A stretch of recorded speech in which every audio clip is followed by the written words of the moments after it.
Ini ada pertanyaan nih ya, deskripsikan historical pengantar ilmu hukum ya. Nah, menurut opini saya pribadi ya, pengantar ilmu hukum itu adalah mata kuliah dasar karena berfungsi mengantarkan kita memahami cabang ilmu hukum secara umum, baik teori maupun pengertian dasar secara substantif ya. Jadi PIH memberikan pemahaman dasar tentang asas, sistem, dan penggolongan hukum yang bertujuan menjadi fondasi bagi studi hukum saya yang lebih lanjut. Kemudian ada pertanyaan lagi, apa maksud dipelajarinya pengantar ilmu hukum? Nah, sebagai landasan dasar, pengertian dan pandangan umum mengenai sendi-sendi utama ilmu hukum, baik pemahaman tentang konsep, asas, tujuan, dan fungsi hukum dalam masyarakat. Nah, ini ada pertanyaan lagi nih. Jelaskan maksud dari karakteristik ilmu hukum. Nah, karakteristik ilmu hukum adalah sebagai disiplin yang bersifat normatif, preskriptif, bukan empiris. Berfokus pada studi tentang norma, aturan, prinsip, dan nilai keadilan, serta bersifat memaksa dan mengikat dengan sanksi tegas. Ya. Kemudian ada pertanyaan lagi, apa pendapat Auguste Comte mengenai ilmu alamiah? Ya, Auguste Comte, filosof asal Prancis di abad 19, memandang ilmu alamiah atau sains sebagai model tertinggi dari pengetahuan manusia yang valid. Pandangannya ini berakar pada paham positivisme yang menekankan bahwa pengetahuan sejati harus didasarkan pada fakta yang dapat diamati, diukur, dan diverifikasi secara empiris, bukan pada spekulasi metafisik atau teologis. Apa bedanya antara ilmu yang bersifat preskriptif dengan sifat deskriptif?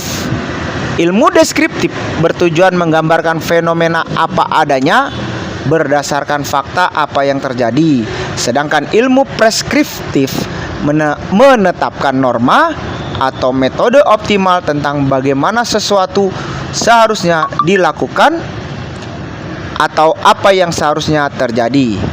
Deskriptif fokus pada pengamatan, preskriptif fokus pada arah dan tujuan.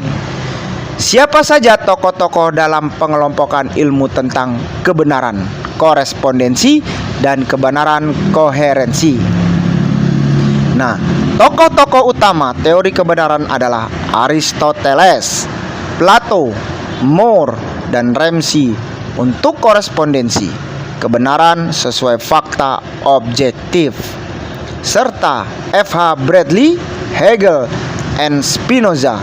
Untuk koherensi, koherensi itu kebenaran berdasarkan konsistensi sistem logis ya. Nah, tokoh dan pendapat masing-masing teori kebenaran korespondensi. Aristoteles, pelopor utama yang menyatakan veritas est adequatio intellectus et rei. Kebenaran adalah kesesuaian antara pikiran dan kenyataan. Kebenaran ada saat pikiran secara akurat mencerminkan keadaan dunia. Kemudian Plato berpendapat bahwa filsafat bertujuan mencapai pengetahuan kebenaran yang asli melalui pengamatan. G.E. Moore and F.P. Ramsey, tokoh yang mendukung pandangan bahwa kebenaran ditentukan oleh keterkaitan pernyataan dengan realitas objektif. Ya. Kemudian ada lagi teori kebenaran koherensi. Coherence consistence theory. Teori ini menyatakan bahwa suatu pernyataan dianggap benar jika tidak bertentangan dengan pernyataan-pernyataan sebelumnya yang sudah terbukti benar. F.H. Bradley, penganut utama yang berpendapat bahwa kebenaran terdiri dari koherensi, keterpaduan, dan kelengkapan proposisi satu sama lain. Hegel and Spinoza berpandangan bahwa kebenaran tidak ditemukan dalam persesuaian dengan fakta eksternal, melainkan pada relasi logis di dalam suatu sistem pengetahuan. Sekian kuliah pengantar ilmu hukum kali ini. Terima kasih.